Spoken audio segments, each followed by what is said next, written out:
기도드리겠습니다. 하나님 아버지, 오늘도 하나님의 말씀을 배우겠습니다. 성령님께서 온전히 주관해 주시옵소서. 예수님 이름으로 기도드립니다. 아멘. 지난 시간에는 사도 바울의 제1차 전도 여행을 지도를 통해서 살펴보았습니다. 이제 그 행로들을 다시 한번 요거 A, B, C, D 이렇게 나온 순서대로 살피면서 복습이 되겠죠. 복습하고 덧붙일 거 있으면 좀 덧붙이고 그러겠습니다. 한번 시간이 좀 지났으니까 요거를 서머라이즈를 제가 해볼까요? 정리를. 자, 여기서 A에서 수리안되에서 시작을 하고요. 그 다음에 여기 B, 요게 이제 실루기아 항구죠. 그래서 이렇게 그 구부로 섬을 동쪽에서 서쪽으로 횡단하고, 그 다음에 여기 이제 도착했을 적에 같이 갔던 사람이 바울하고, 그 다음에 바나바하고, 그 다음에는 마가 요한인데, 마가 요한 제일 어리죠. 마가 요한이 예루살렘으로 도망가 버립니다. 그래서 두 사람만 요 산을 넘어서 요 그 타우루스 산맥 쭉 갔다가 제이가 루스드라죠. 여기서까지 갔다가 그대로 돌아와서 배 타고 이렇게 돌아오는 일정입니다. 자, 그거를 살펴보도록 하겠습니다. A는 이제 수리아 안디옥입니다. 출발지는 수리아 안디옥이고요. 안디옥 교회는 바울의 3번에 걸친 전도 여행의 근거지요, 후원자 역할을 했습니다. 여기서 조금 설교라고 할까요? 조금 설명을 할 것이 있는데, 그건 뭐냐면은 사도행전에 등장하는, 그러니까 초대교회의 교회들 가운데서 여러분 제일 중요한 교회를 두 개를 꼽아라 그러면은 보통 어디를 꼽냐면 예루살렘 교회하고 그 다음에 바로 이 안디옥 교회를 꼽습니다. 예루살렘 교회는 거기서 교회가 시작되었고 예루살렘 교회니까 물론 제일 중요하죠. 그리고 안디옥 교회는 왜 중요하냐면은 사도 바울의 3번에 걸친 전도 여행에서 가장 중요한 스폰서하고 기도로 후원하는 그런 역할을 했지요. 그래서 안디옥 교회를 중요하다고 보는데, 안디옥 교회가 좀 독특합니다. 뭐가 독특하냐면은 사도행전이나 신약성경에 등장하는 교회들 가운데서요, 초자연적인 기적에 대한 언급이 단 하나도 없어요. 안디옥 교회는. 물론 기적이 일어났을 겁니다. 안디옥 교회만 방언하는 사람 한 명도 없었다. 그게 기적이죠. 당연히 있었을 텐데, 제 말은 뭐냐면은 성경에 기록이 안 되어 있어요. 그런데 제일 훌륭한 교회가 어디냐라고 했을 적에 안디옥 교회들을 다 꼽거든요. 그건 뭘 뜻하냐 하면은, 무슨 교훈이냐면은, 하나님 앞에서 중요한 거는 어떤 초자연적인 기적보다도요, 말씀에 순종하는 겁니다.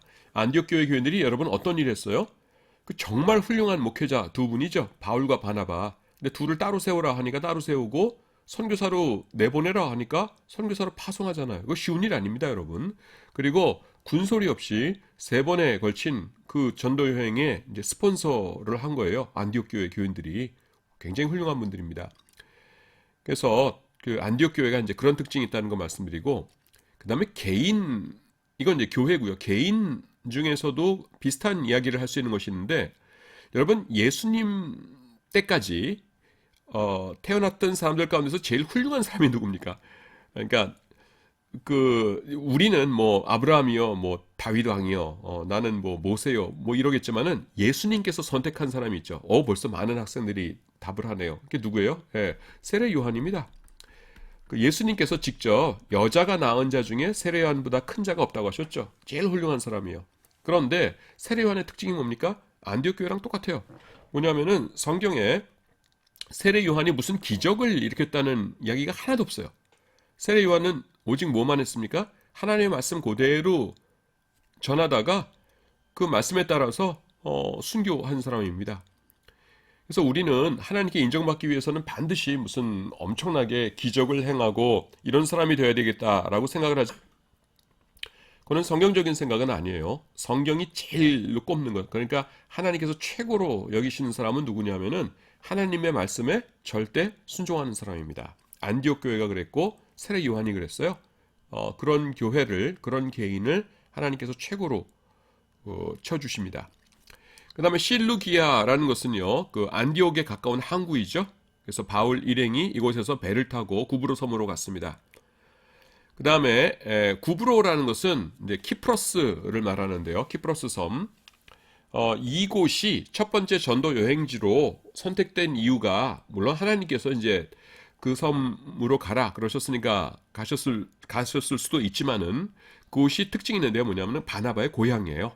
그래서 예수님을 안 믿으면 다 지옥 가는데 예수님을 그래서 전해야 되는데 누구에게 전하고 싶겠어요? 고향 사람들, 자기 친척들에게 전하고 싶겠죠. 바나바가 참 착한 사람입니다. 그래서 그 자기 고향 사람들, 어렸을 때 친구들, 그들에게 복음 전하기 위해서 구브로를 제일 첫 번째 그 선교지로 꼽습니다.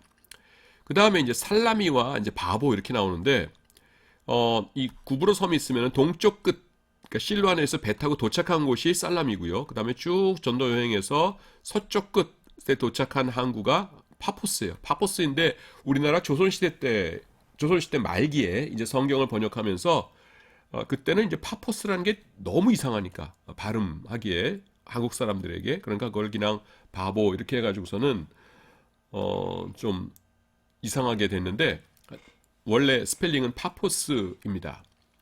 그 다음에 이제 밤빌리아의 버가라는 곳에 이제 상륙을 하죠. 여기서 배를 타고 쭉 올라가서 그래서 그 밤빌리아 지역에 있는 버가, 그러니까 경기도 수원 그러듯이 버가라는 도시에 갔는데요.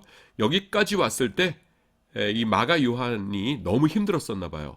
그래서 마가 요한이 이 두 사람 아니에요. 한 사람 이름입니다. 뭐 존 스미스 그러듯이 마가 요한 그냥 마가라고도 부르고 요한이라고도 불러요. 제가 존 스미스하고 나니까 좀 이상한데 그러니까 그러니까 콜네임, 패밀리네임 그런 개념은 아닙니다. 요한은요 거기서 이 바울과 바나바 두 사람 다 마가 요한보다 훨씬 연장자거든요.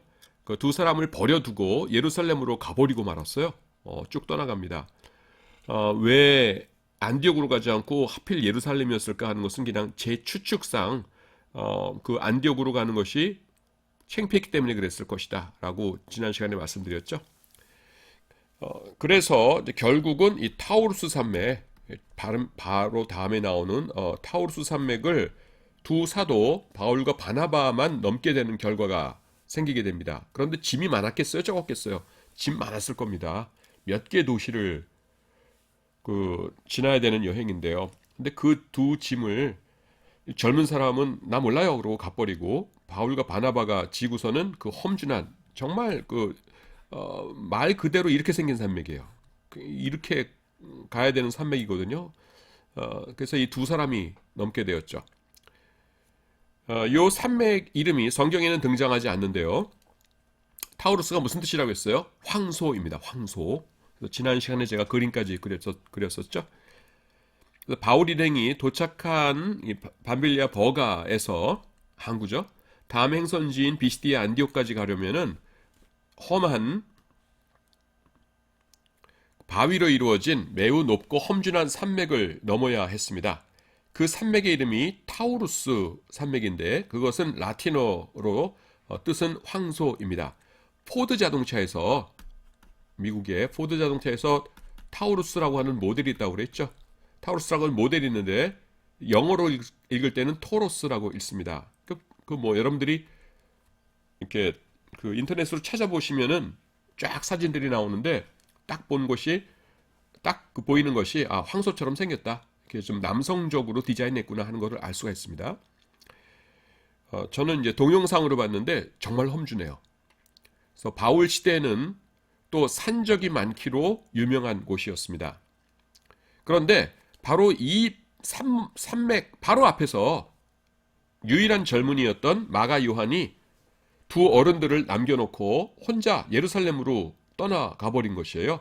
그래서 바울과 바나바는요, 그 험하고 또 위험한 타우루스 산맥을 짐을 잔뜩 짊어진 채 넘어갔을 것입니다. 그리고 그 여행 스케줄이 어떻게 되냐면 이렇게 가서 넘어가서 이렇게 전도한 다음에 비시디아까지 갔다가 갔던 거 그대로 길 와서 돌아와서 이렇게 돌아오거든요. 그러니까 한 번 올 때도 또 넘어야 됐죠. 그래서 바울과 바나바는요, 그 험하고 위험한 타우루스 산맥을 짐을 잔뜩 짊어진 채 넘어갔을 것입니다. 그리고 나중에 돌아올 때도 다시 똑같은 고생을 해야 했어요. 그래서 우리가 알다시피 바울이 마가 요한 이 사람과는 제2차 두 번째 전도 여행은 할 수 없다라고 해서 바나바와 이렇게 충돌하게 되죠. 그것도 생각해 보면은 무리가 아니었을 것입니다.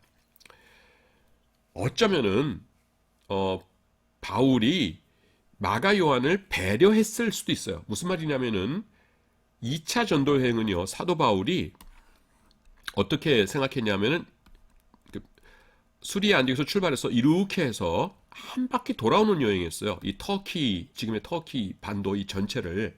그러니까 1차 전도 여행보다 쉽겠어요, 어렵겠어요? 1차 전도 여행은 여기서 이렇게 한 다음에 요 산맥 하나 넘어서 이렇게 돌아오는 여행이거든요. 1차 전도 여행하고는 스케일이 다릅니다. 엄청나게 그, 긴 여행이거든요. 근데 바울이 볼 때에 이 짧은 여행도 견디지 못해가지고 그렇게 힘들어 했는데 이 마가 요한이 둘째 여행 가면은 정말로 지쳐 떨어질 것이다. 내가 볼 때는 이 마가 요한은 전도자로서의 사명이 있는데 둘째 여행까지 데려갔다가 완전히 그 나는 못해요 하면서 포기하게 만들기가 싫었을 수도 있어요. 사도 바울 입장에서. 그래서 아마 두 번째는 데려가지 맙시다. 그랬을 수도 있어요. 이것도 순전히 제 추측이긴 한데 바울 역시 착한 분이었기 때문에 마가 요한을 위해서 물론 첫 번째 전도여행에서 화난 것도 있었겠지만은 그런 조금 배려도 있지 않았을까? 그냥 제가 순수하게 추측을 해봅니다. 이건 게 아니면 아닌 거예요. 그 다음에 H가 이제 비시디의 안디옥입니다. 안디옥이라는 이름의 도시가 수리아 안디옥과 비시디의 안디옥 두 곳이 있었다는 말을 앞에서도 했어요. 그래서 수리안 우리나라 말로 이렇죠. 광주가 경기도 광주에 있고 전라도 광주가 있죠. 그렇듯이 안디옥이 수리아 안디옥 이건 이제 동쪽에 있고요. 비시디아 안디옥은 이제 서쪽에 있는 것입니다. 그리고 또 성경에 유명한 그 이름 같은 도시가 뭐가 있는지 아세요? 베다니입니다. 베다니. 베다니는 예루살렘에서 한 5리쯤 된다고 하고 예수님께서 거기 가셔가지고 거기 누가 살고 있었어요? 나사로 남매가 살고 있었죠. 그래서 이제 베다니 갔다가 이제 그 다음날 예루살렘 입성하실 때 사람들이 이렇게 막 호산나 찬송하리로다 뭐 이랬던 곳이 그 베다니거든요. 그 예루살렘 입성하시기 전날 묵으셨던 곳이 베다니인데 이 요단강 동쪽에도 베다니가 있습니다, 여러분. 그래서 똑같아요. 베다니. 그래서 성경에서 요단강 동쪽에 있는 베다니를 말할 적에는 강 건너편 베다니 이렇게 말합니다. 그래서 그것들 많이들 모르는 것 같아요. 그래서 여러분들께 알려드립니다. 그래서 성경에 베다니가 두 개가 있어요.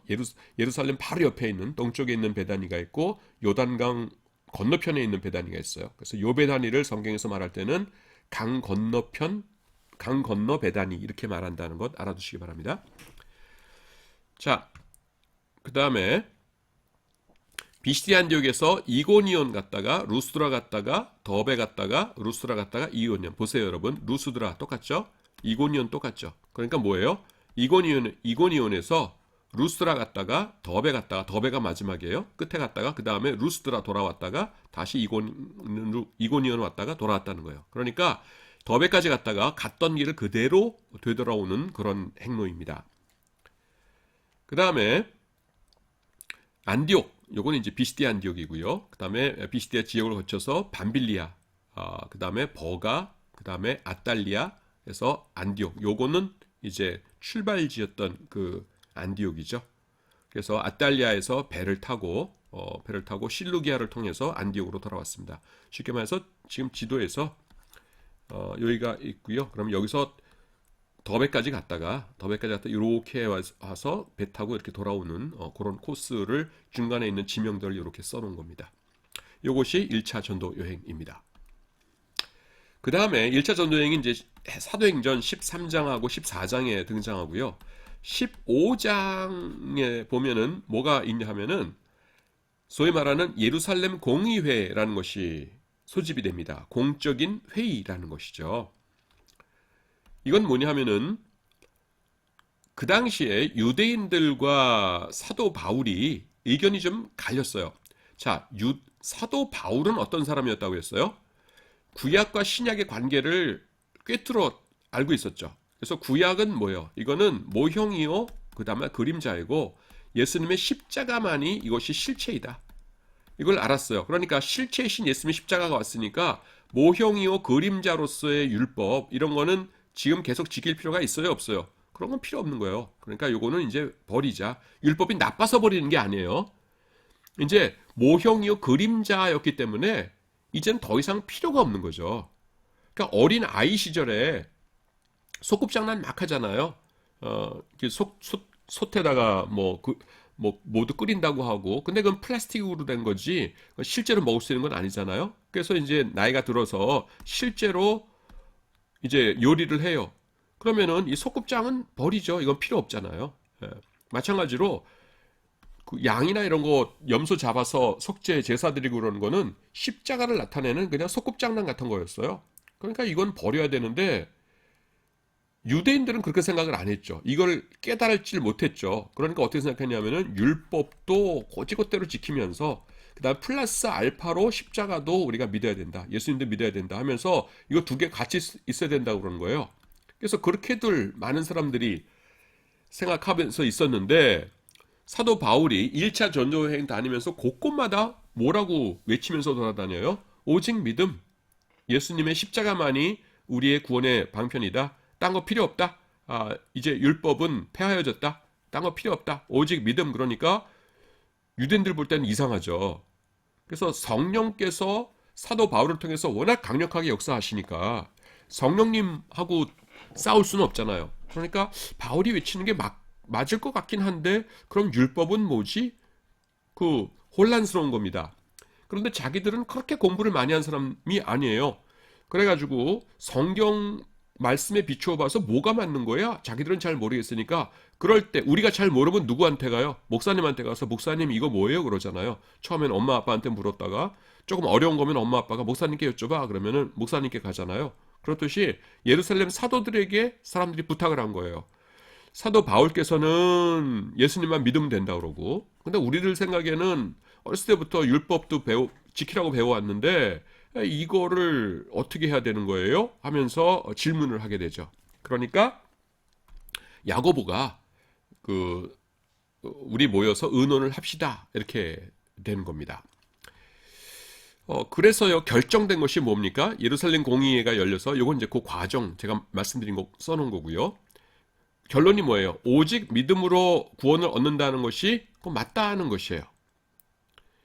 그래서 이제 사도 바울이 전하는 것이 당연히 이것이 맞죠. 예수님을 믿는 것으로만 구원을 얻는다는 것이.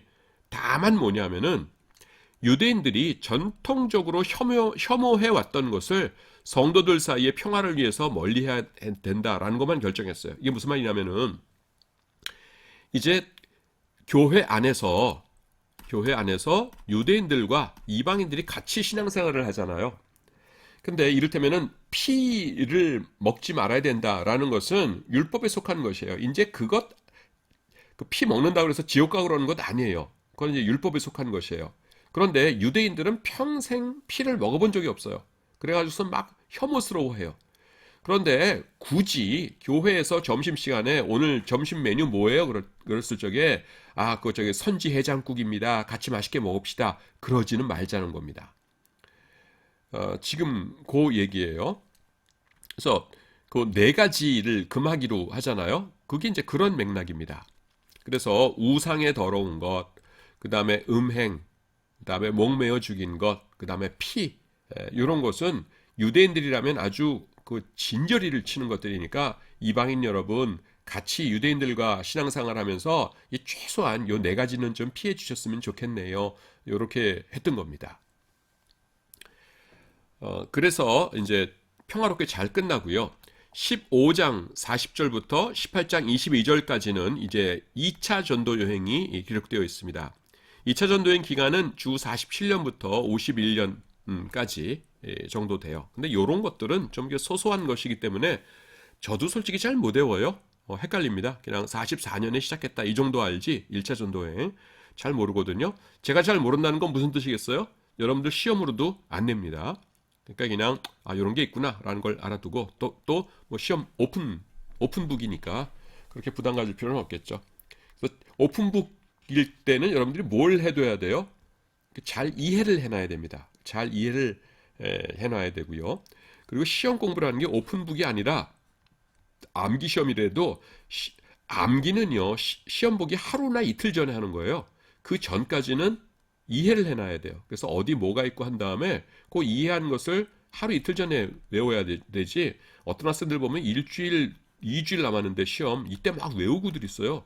그거 왜 외우는지 모르겠어요. 어차피 다 잊어버릴 건데. 하여튼 그래요. 이번 학기 시험은 오픈북입니다. 그 다음에 바나바와의 다툼입니다. 자, 2차 전도 여행 떠나는데 처음에는 바울과 바나바가 이제 같이 여행을 떠날 생각이었어요. 그런데 바나바가 이번에도 마가 요한을 데리고 가자고 합니다. 왜 그랬겠어요? 자기 조카니까, 내 조카니까 한 번 더 기회를 줍시다 이렇게 된 거예요. 그런데 이 바울은 그 싫어했지요.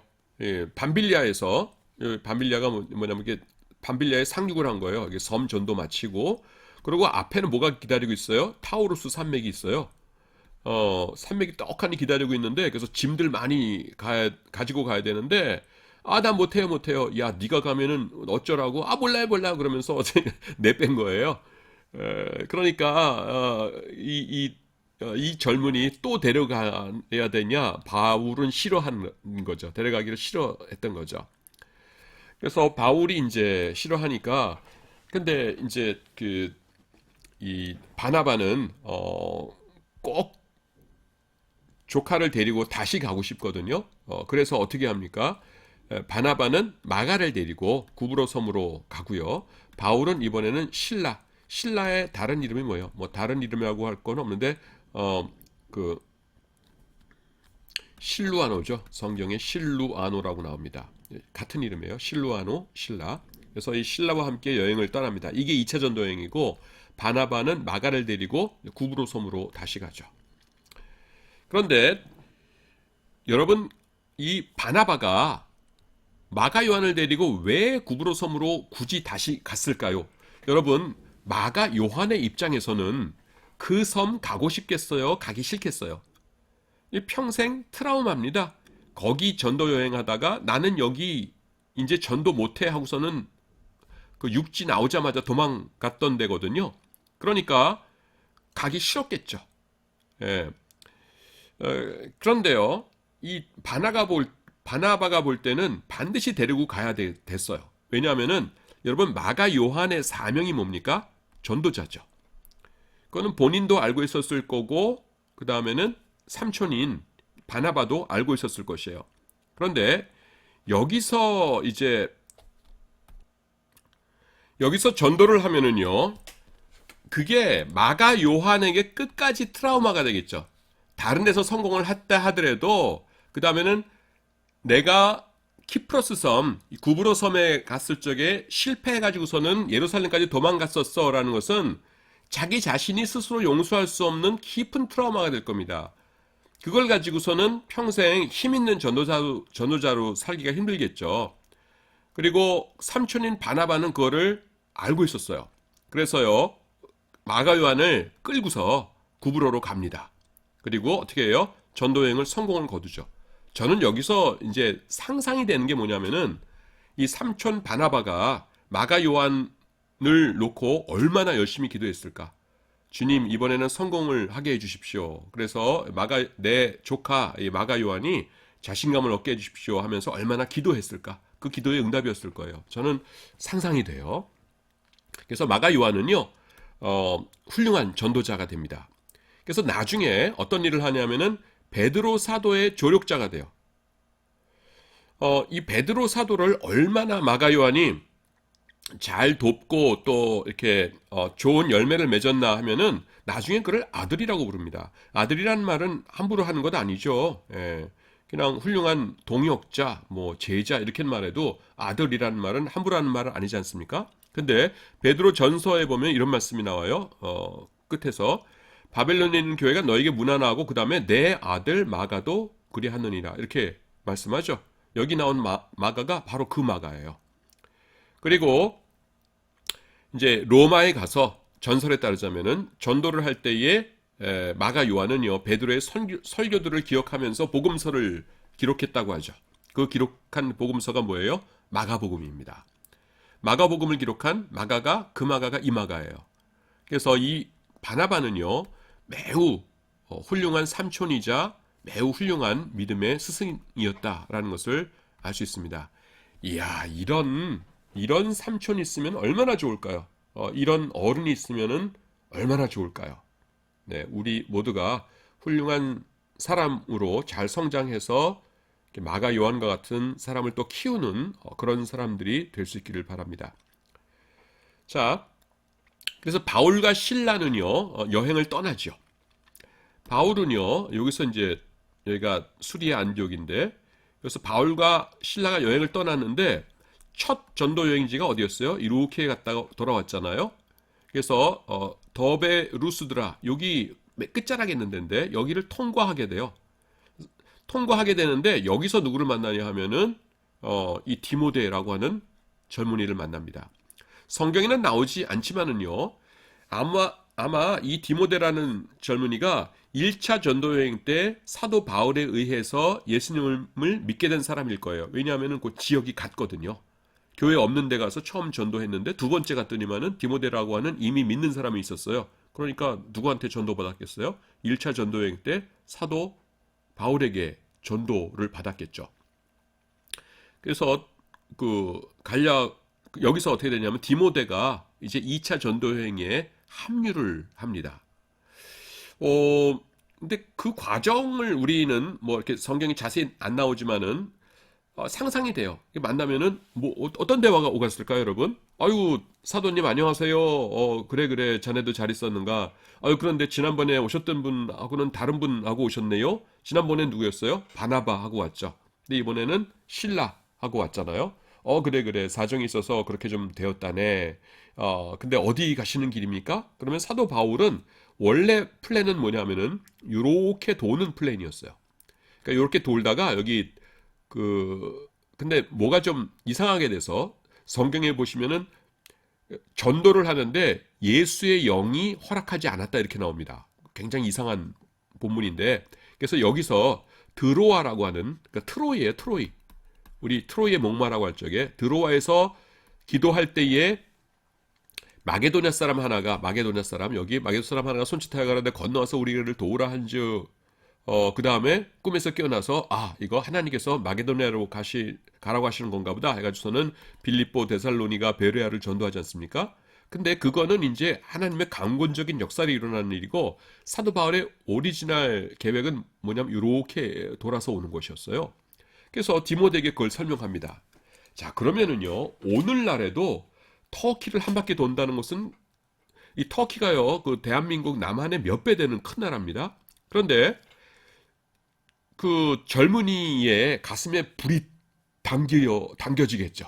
아마 그 할머니 엄마 밑에서 컸으니까 그 외할머니가 이름이 뭡니까? 로이스. 어머니 이름은 유니게죠. 대답한 친구들 고마워요. 그래서 그 할머니 엄마 밑에서만 컸으니까 아마 이렇게 멀리 못 나가겠을 거예요. 위험하니까. 그래서 나가지마 해가지고 이렇게 있는데, 이 젊은 청년이거든요. 그러니까 여행도 하고 싶고 그러는데, 이 사도 바울께서 하시는 말씀이 내가 이 터키를 한 바퀴 쫙 돌고 올 거다 이러니까 나도 같이 가요 그러겠죠. 저 같아도 그랬을 것 같아요. 저도요, 나도요 이랬을 것 같아요. 근데 처음에는 말렸겠죠. 아서라, 지난번에도 그 젊은이 한 명 데리고 갔다가 내가 아주 그 기분만 나쁘고 그랬단다. 너도 중간에 힘들어서 그만둘 거면은 관둬라 이렇게 했겠죠. 근데 난 안 그럴 거예요. 그러면은 할머니랑 엄마 허락 맡아라 해가지고서는 허락 맡아가지고서는 여기서 이제 합류하게 됩니다.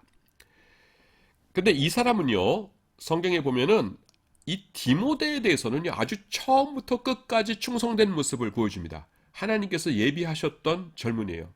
아주 훌륭한, 정말로 훌륭한 주의 일꾼입니다. 그래서 여러분들이 남학생이건 여학생이건 이 디모데와 같은 사람이 되었으면 좋겠어요. 그리고요 바울이 쓴 서신서 곳곳에 그의 이름이 등장합니다. 디모데가 가장 중요한 역할, 그러니까 성경에서 보이는 역할 중에서 중요한 게 뭐냐면은 3차 전도행, 아직 거기까지 안 나갔는데요. 3차 전도 여행을 할 때, 3차 전도 여행을 할 때 어떤 것이 있었냐면은 이제 에베소에 그 두란노 소원이라는 곳에 강의를 하다가 여기서 이제 성경을 가르치다가 이 마게도냐와 아가야가 그리스죠. 여기도 좀 돌아봐야겠군 하면서 이렇게 여행을 갔다가 이렇게 돌아오게 돼요.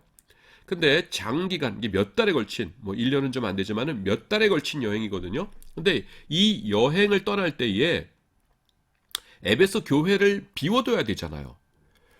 그러니까 누군가에게는 맡겨야죠. 매주 설교할 사람이 있어야 되잖아요. 근데 그 에베소 교회, 그 대도시의 그 큰 교회를 누구에게 맡기냐면은 디모데에게 맡겨요. 디모데한테 맡기고 여행을 떠났다가 그 다음에 이 친구가 목회를 잘 하고 있나? 아무래도 너무 젊은 친구한테 맡겨가지고서는 좀 고생하고 힘든 것 있을 것 같구만. 그럼 내가 좀 코치를 해줘야지 해가지고서는 디모데를 돕기 위해서 쓴 편지가 뭐예요? 그게 디모데 전서입니다. 디모데 후서는 이제 나중에 이제 옥에 갇혔을 적에 나중에 썼지만은 하여튼 디모데 전서는 이때 쓴 편지예요. 그러니까 지금 무슨 얘기 하는 거냐면은 디모데라고 하는 청년이 그렇게 훌륭한 청년이었답니다. 청년이었다는 겁니다. 제가 볼 적엔 조금은 좀 디모데에 대해서 좀 자세하게 알고 싶기도 해요. 왜냐하면은 성경에 보면은요, 연단의 과정을 거치지 않고서 이렇게 훌륭한 사람이 되는 케이스가 그렇게 많지 않거든요. 그래서 사람들이 볼 적에는 연단 안 받은 것 같지만은 속으로는 이렇게 아픔을 겪고 이런 사람들이 대부분인데 디모데는 처음부터 성경에 등장하는 순간부터 이제 마지막까지 아주 충성된 일꾼, 사도 바울의 아주 충성스러운 조력자 이렇게만 나와요. 근데 어떻게 그럴 수가 있을까? 좀 그런 생각이 좀 들긴 합니다. 아마도 아버지는 안 계신 것 같고요. 그래서 왜냐면 어머니랑 할머니 이름만 나오거든요. 외조모 로이스, 그다음에 어머니 유니게 나오고 아버지가 계셨다면 아버지 이름이 같이 나왔겠죠. 그래서 아마도 좀 어려운 환경 가운데서 크면서 이렇게 좀 연단이 되지 않았을까, 인품이 그때 좀 닦여지지 않았을까 그런 생각을 해보는데 그냥 내 추측입니다. 그래서 2차 전도 여행을 이제 또 요 지도를 가지고 먼저 좀 살펴보도록 하겠습니다. 지도는 이제 제가 지도를 보고서 이제 손으로 이렇게 막 부들부들 떨면서 그린 거예요. 그래서 여기 이렇게 막 세밀하게 이렇게 좀 약간 이렇게 선들이 부들부들 이러지 않습니까? 이게 그걸 자세히 한 게 아니라 이거 그릴 때 그냥 내 손이 떨린 거예요. 자, 제일 처음에 수리아 안디옥, 요게 이제 출발지입니다, 여러분. 그래서 B 여기가 길리기아 다소고요. 바울의 고향이네요. 그 다음에 C 더베, D 루스드라, 그 다음에 이고니온. 요것들 뭐예요? 1차 전도 여행 때 여기서 이렇게 갔다가 들렀던 곳이죠. 그래서 여기서 지금 디모데를 만났다 이렇게 나오죠. 그 다음에 F가 비시디아 안디옥. 그 다음에 G는 이제 지역이에요. 무시아 지역, 경기도 수원 그러듯이 지역이고요. 요 H 끝에 있는 항구가 뭐냐면은 드로아입니다. 트로이의 목마 뭐 그런 거 아시죠? 트로이고요. 그 다음에 I가 사모드락의 섬이고요. 그 다음에 J가 네아폴리는 항구인데 큰 도시는 아니에요. 이 K가 우리가 잘 아는 빌립보거든요. 빌립보에 들어가기 위한 항구입니다. 그러니까 서울에 들어가려면은 인천을 거쳐야 되고요. 북한의 평양을 가려면은 남포라는 곳을 거쳐야 되죠. 또 여기 안디옥 가려면은 여기 실루아노라고 하는 그 항구를 아까 거쳐가지고서는 구브로 섬 갔었잖아요. 그렇듯이 네아폴리라는 곳을 상륙해서 그 조그만 뭐 촌 같은 데죠. 그 다음에는 빌립보로 간 겁니다. 그리고 암비볼리라고 있고요. L. 그 다음에 아볼로니아 M. 그 다음에 N이 데살로니가. 그 다음에 O가 여기가 베르야. 그래서 배를 타고 쭉 가가지고서는 아덴, P가 아테네죠. 그 다음에 Q가 고린도입니다. 아테네, 고린도. 그 다음에 겐그레아 겐그라에서 배를 타고서 쭉 에베소에 들렀다가 쭉 내려와 가지고서는 여기가 어디냐면은 이제 그 가이사랴입니다. 가이사랴에 들러 가지고서는 가이사랴에 이제 정박을 하겠죠, 배가. 그 다음에 W가 어디냐면 예루살렘이에요. 예루살렘에 가서 이제 사도들을 만났다 이렇게 나오거든요. 그래서 선교 보고를 한 겁니다. 이렇게 쭉 내가 어떤 경로를 거쳐서 여행을 했고 하나님께서 중간에 어떤 역사를 이루셨습니다 라고 하는 선교 보고를 한 다음에 그 다음에 안디옥으로 돌아오는 거예요. 그래서 2차 전도 여행이 마치게 됩니다. 여러분, 내가 그 전도 여행에 대해서 이름들을 붙였다고 그랬죠. 그때 어떻게 붙였다고 했어요? 1차, 2차, 3차에서 1차는 소규모, 2차는 대규모라고 했죠. 그리고 3차가 다지기. 자, 1차 전도 여행은 어떤 거예요? 여기서 이렇게 해서 이렇게 했다가 이렇게 했다가 여기 이렇게 갔다가 이렇게 갔다가 여기 아니야. 요건 아니고요. 이렇게 갔다 요거까지 갔다가 이렇게 돌아서 여기서 배 타고 이렇게 돌아온 거예요. 그러니까 기껏해야 여기서 왔다 갔다 한 겁니다.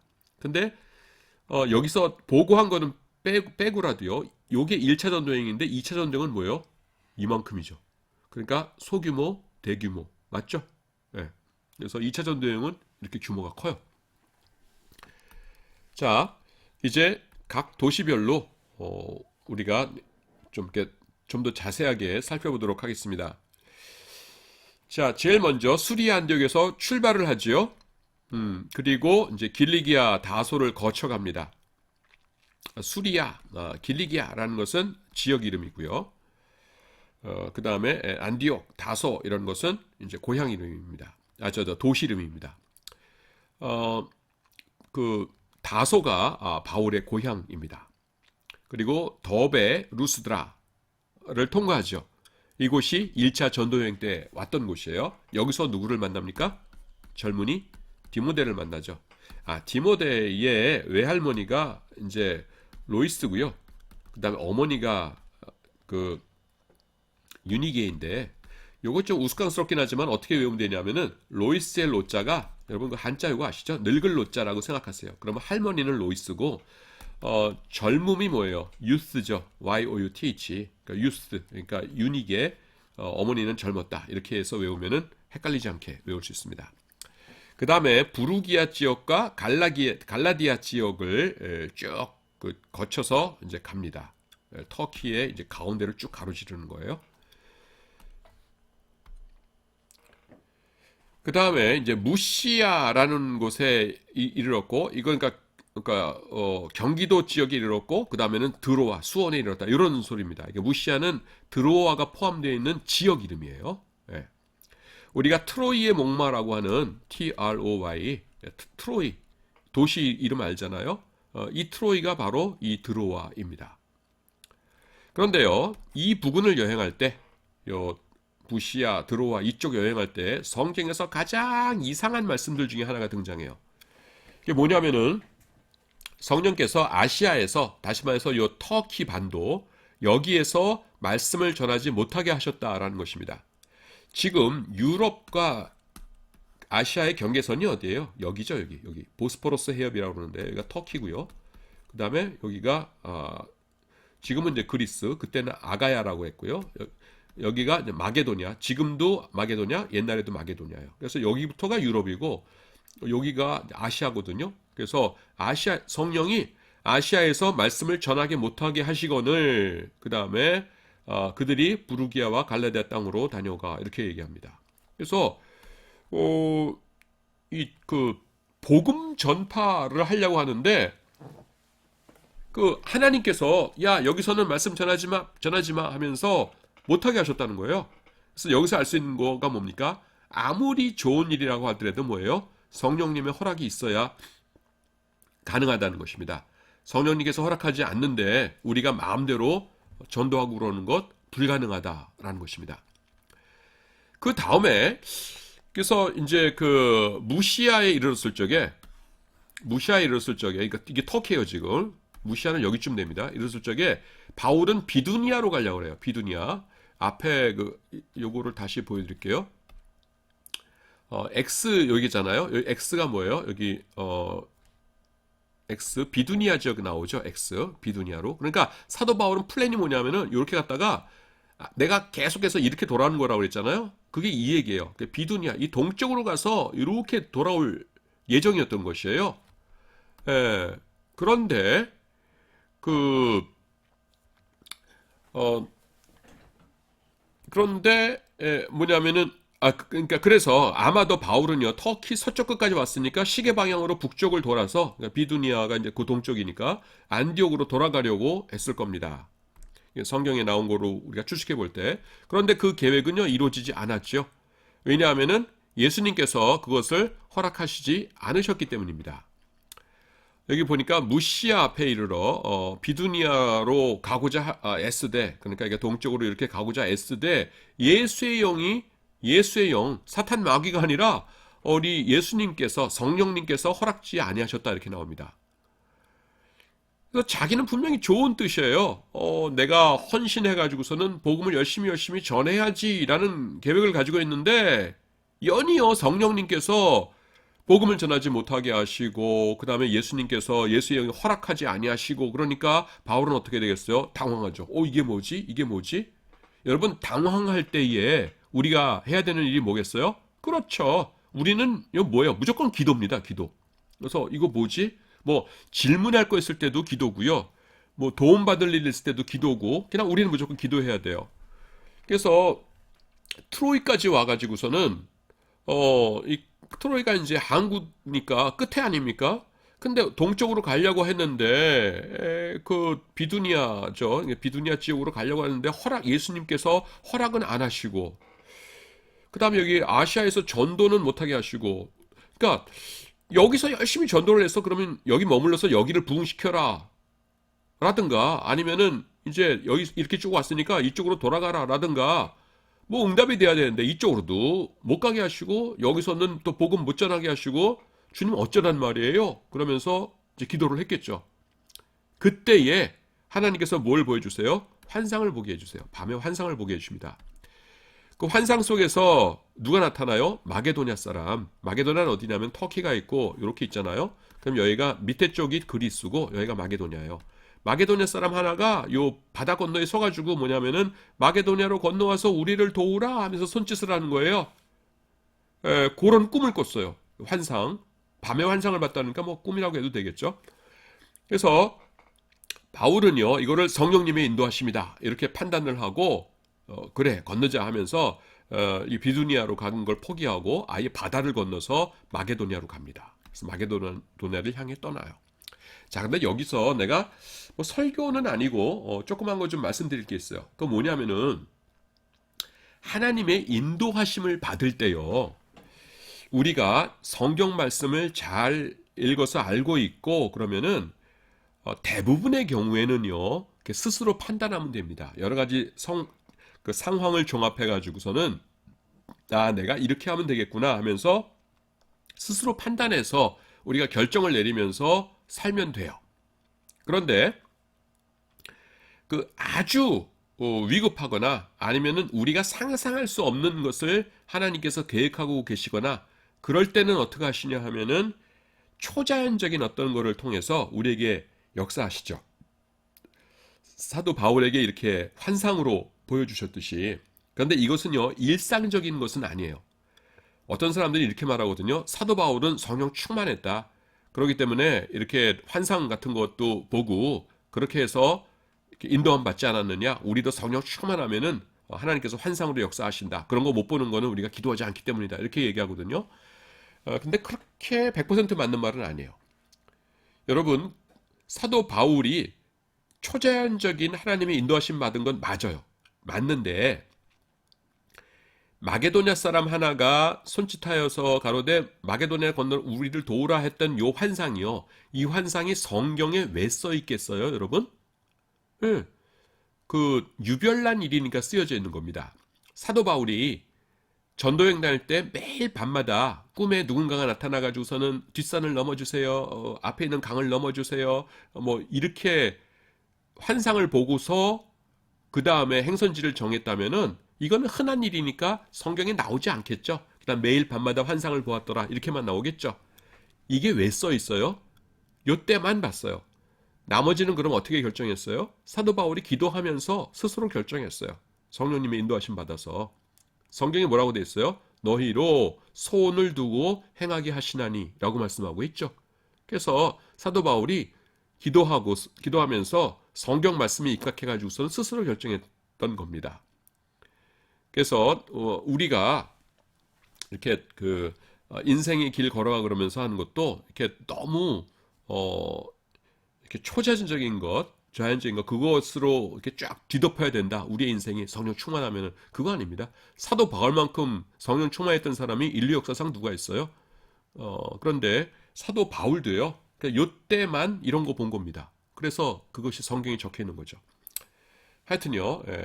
자, 그 다음으로 넘어가도록 하겠습니다. 사모드라게는요, 아까 그 지도에서 여러분들 기억나십니까? 가운데 있던 섬이에요. 요 사모트라케, 요 I자, 요게 사모드라게 섬이죠. 지금도요, 뭐 구글 검색해 보시면은 지도 사모트라케라고 똑같이 섬 이름이 똑같이 나옵니다. 그 다음에 이제 네아폴리에 상륙을 하고 그래서 빌립보라고 하는 도시에 드디어 이제 들어갑니다. 네아폴리는 항구고요. 빌립보에 들어가죠. 지금도 저도 이제 직접 가봤는데요. 학생들하고 이제 성지 여행하면서 네아폴리가 항구에 가보면은 바울이 도착했을 그 지점에다가 그러니까 기념물이 그러니까 바울 이렇게 둥그렇게 휘어져 있어가지고서는 그러니까 모자이크라고 그러죠. 모자이크로 바울이 거기 도착하는 장면을 이렇게 새겨놨어요. 근데 거기는 지금은 이제 커다란 무슨 항구 이런 건 아닙니다. 그러니까 2000년 전에 거기로 왔다는 거죠. 그래서 이제 사진 찍고 그러고 왔던 기억이 납니다. 자, 빌립보에서 기도드릴 곳을 찾았어요. 회당을 찾아가려고 했는데 회당을 못 찾았어요. 아마도 빌립보에 회당이 없지는 않았을 텐데 굉장히 큰 도시였으니까 회당이 없지는 않았을 텐데 바울이 못 찾았습니다. 그래가지고서는 그 안식일 됐는데 회당을 못 찾았으니까 혼자서 기도라도 드려야 될 것 아니에요? 그러다가 그러면은 사람이 없고 좀 선선한 데 가고 싶겠죠?